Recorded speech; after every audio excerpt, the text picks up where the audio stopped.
लीजिए दोस्तों, नमस्कार। इंदर पटेल का सबसे पहले आपको नमस्कार। हम हाजिर हैं अपने नए प्रोग्राम मैरिज ब्यूरो, मतलब शादी कराने का कारखाना जो रहता है उसको मैरिज ब्यूरो बोलते हैं, मैरिज ब्यूरो। तो अब सर्वप्रथम मैं हमारे गांव पुआलडा दाई के ही बेहरू, आप सब जानते होंगे, नाम भेरिया भेरिया है उसका, पर हमारे गांव में सब उसको बेहरू कहते हैं। तो भेरिया की शादी को जो है एडवर्टाइज करी रही हूँ, इंदर पटेल। और भेरिया की समस्या यह है कि भेरिया की अभी तक सगाई नहीं हुई है। भेरिया की उम्र हो गई है लगभग 28 साल उम्र है भेरूलाल की, और अपना भेरिया की अभी तक सगाई नहीं हुई है।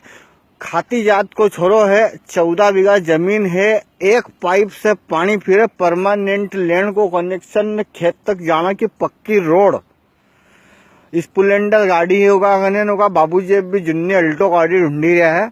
कुल मिले के यह है कि भेरियो खाता पीता घर को छोरो है।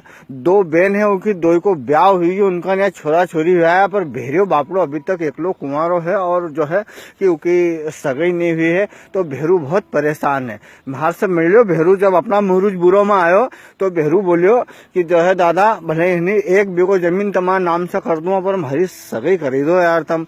भेरू की खाली एक समस्या है कि भेरू का 2 दांत ऊंचा है, तो दांत ऊंचा है, बाकी सब तो सही साठ है, पर बस हमारे जात का लोग यह बात नहीं समझी रहे हैं।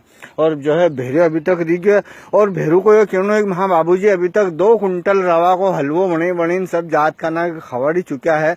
पावना आवे देखे, दांत ऊंचा देखी चली जाए भेरिया का। दांगा छोरी दांगा देखा। भेरू इन्हीं बात से इतो त्रस्त हुई हो, तो उन्हें पावना से पूछ लियो आखिर कि तुम हमारी सगाई क्यों नहीं करी रहा है, बाहर जो आवे देखी चली जाए। तो पावनो बेचारो अच्छो आदमी थो, उन्हें क्योंकि भैया ये जो थारा दांत है नी, दांत इन्हें दांत का कारण थारे कोई छोरी नहीं दी रहे। ये दांत थारा जो सही रहता है तो अभी तक तो था, अभी 2 एक बालक होता।